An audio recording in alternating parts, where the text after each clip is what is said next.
Great. All right, that's just thank you guys so much. Really, really appreciate this. You know, it means a lot that you guys put in this much work to put bald right there. Yeah, no, not mauled, just bald, okay? Not mauled.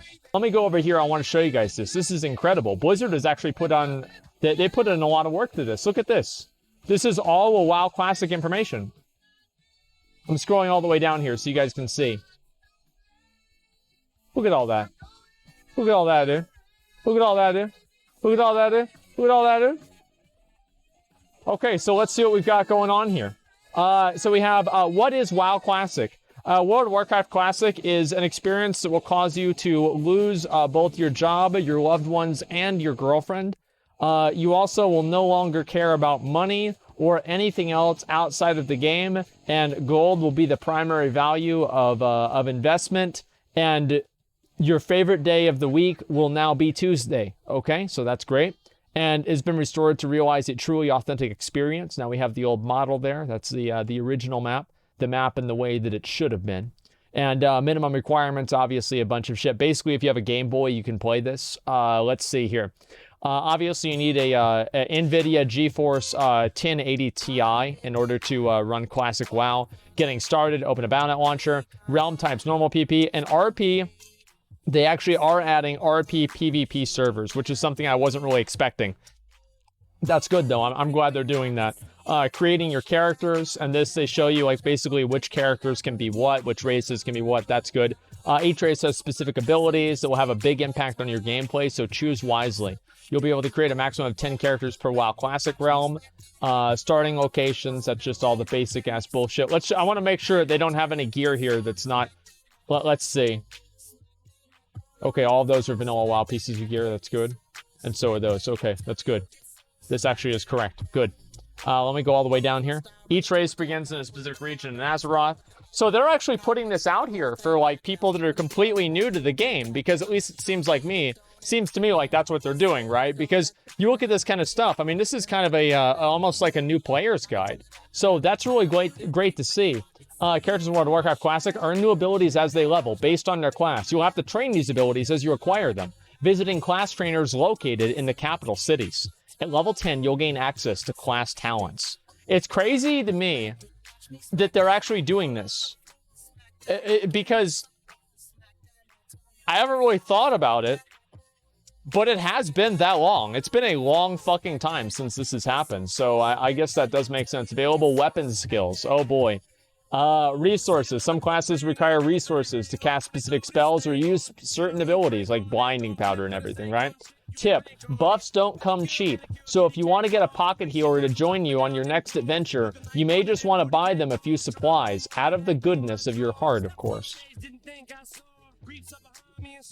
Yeah, maybe. In WoW Classic, there are 9 primary professions, okay? Tip, even a healing class can benefit from learning first aid. That's actually a very big tip. Transportation. You can befriend a mage or two to get a quick portal to key locations. If you do get a mage to use their talents on your behalf, it's a nice gesture to give them a tip.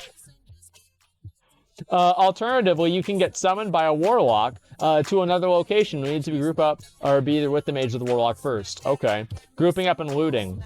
Look at this right here. They're showing all the loot systems. They're showing people master loot. The true best loot system here. The party leader determines who gets the loot. Alright, there it is. Make sure you establish loot roles in your group before getting too far into your adventure. If there's a specific item you want or need, you'll want to understand how the group plans to handle distributing that item. Yeah, you will. We've got Molten Core right there. Holy shit, look at that. Fighting Ragnaros. Obviously, it's a 5-man raid. It's not really that hard anymore. Same with Stratholme. That does look pretty fucking badass. Okay, where's the rest of these? All right, we'll look at the end of this and see what they say.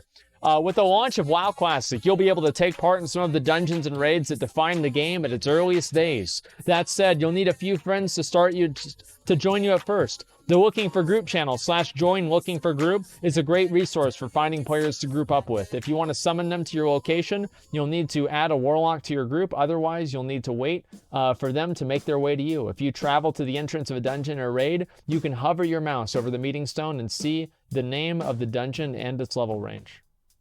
While soul-burned items are generally not tradable among players, there's a 2-hour window from the time that an item drops from a raid boss where you can trade it to another player in your raid group, provided that they were present when the item was acquired. This is just the start of your new adventure, and there's a lot more to learn as you rediscover Azeroth. We wish you the best of luck. May your blade never dull. Well, there we go. Well, there we fucking go, boys. I'm glad that they did this. I really am. I mean, this is a...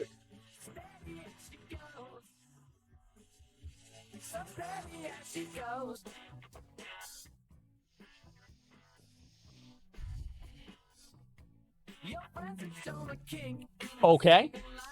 Okay, and I can't log in. Mythic Dungeon... Oh, wow, they put this out, too. Oh, my God. Okay, just give me a second here. Wait. How much money is this? Oh, this is a prize pool for the MDI? Okay, let me look at the prize pool for the MDI. Let's take a look and see, let's see the fat stacks that they're going to be taking home from this. Summer season. We're halfway there. Okay. Season changes. Season of new affixes. The BFA Season 3. Beguiling. Okay. Tournament placement. First place, you get 210 points. And you win $6,000. 6,000. So, if you take 6,000 and you divide it by 5, that's $1,200.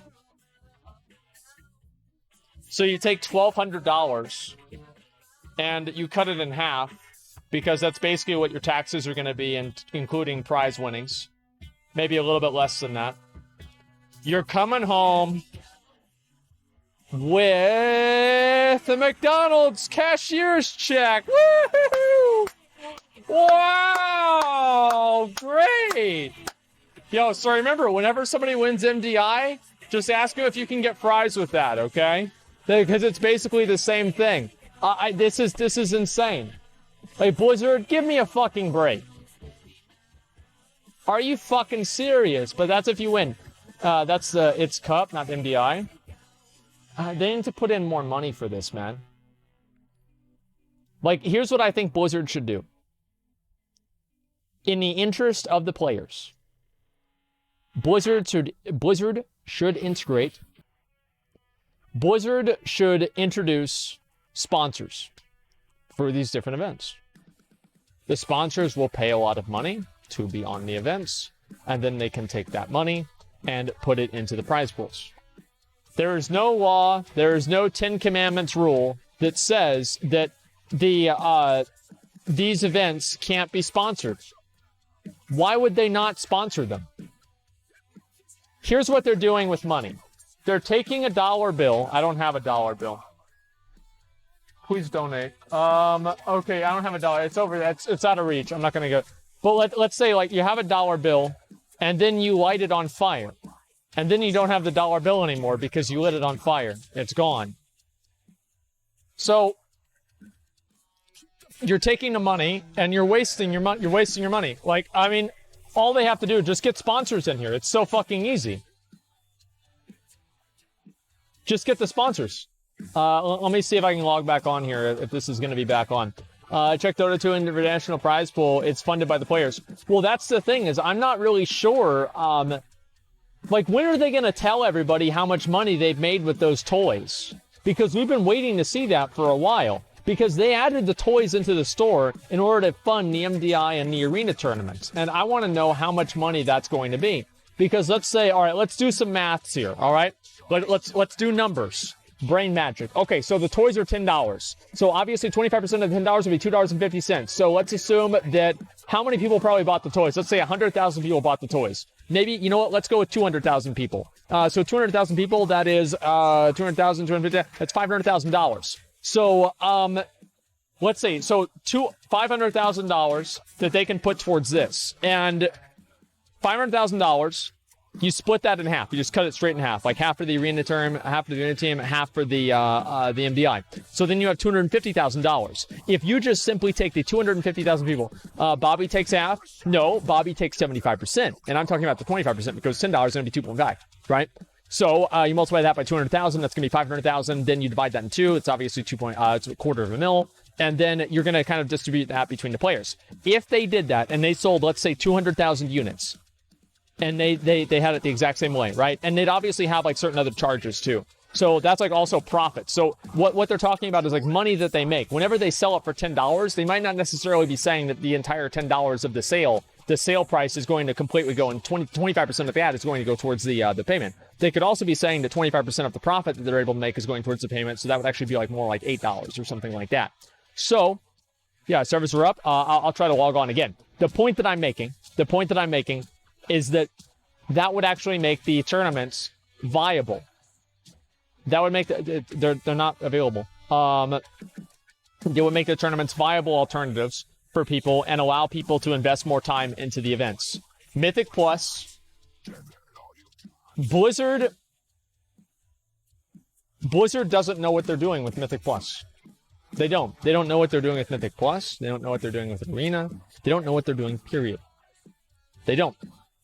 I'm sorry, but Blizzard is listening to top 50 players, and they're killing the game because of it. They're listening to people that want to have they don't want to have gear in PvP. They listen to those people in Legion. Where did that take us? Into the fucking ground. It sucks. Now, finally, 8.2 comes out.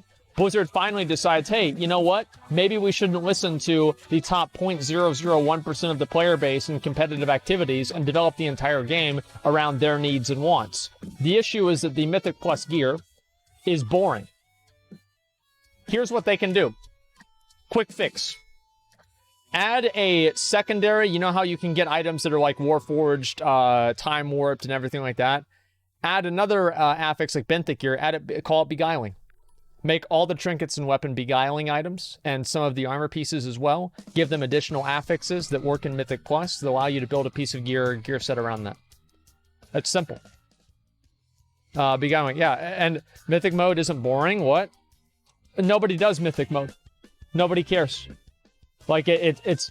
Now more people are doing it, but that's what I think they should do. PvP only gear.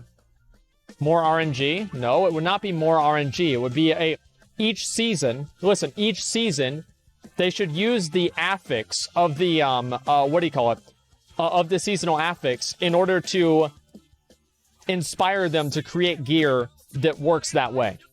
Mythic dungeons are boring as fuck. They're not that exciting. Okay, let me just say that, alright? I don't know why this isn't working. I have no fucking idea why it's not working. It's still bugged out, I guess. It's kind of annoying, but there it is. Have you ever considered working for Blizzard on WoW? No, not really. I'd rather stream, honestly. Go back to BC gearing. I think gearing in Burning Crusade was the best state that gearing has been in a long time. Personally. Now, obviously, everybody has a different opinion on this kind of stuff, but to me, obviously, I think that it is the best way, right? Burning Crusade gearing was superior, and I'd like to see them stick out with that. That's pretty much what I would prefer to see.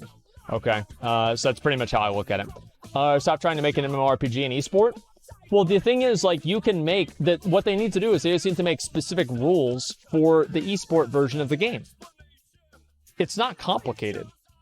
You just make certain rules just for the esport version of the game, and then it's not going to be a problem. You don't have to change the entire game to reinforce that. I want an RBG tournament. Well, the thing is, like, an RBG tournament would be much more exciting for players than watching another arena tournament. Arena tournaments are boring. Like, that's really all there is to it. They're just boring. It's only accessible by other high-end players. Most other people don't understand it. The meta of the game of just killing the other team is boring. There's no secondary objectives that more casual players can keep track of. And so it's very hard for anybody to really get into it. So the test tab is new? Yeah, there is a test tab. Blummo, right there. RP PvP, I'm not sure if I can get on that. RBGs are boring. RBGs can be boring, but I'm pretty sure RBGs are just as boring as arenas are. So here's the way I look at it, right? Current day WoW Arena is literally PvE content for PvPers. No, it's not. But anyway, here's why like some games, they have like a certain level of accessibility to like outside players. It's like if I'm watching a capture the flag game, I know basically what the win condition is, even without having any knowledge of the game. And that is a window inside of, okay, this is the way the game works, right? And I can see the flag moving back and forth. The only real correlation you can have to WoW PvP is that you're just seeing health bars going up and down. That's basically it. And you know that if somebody dies, it's over.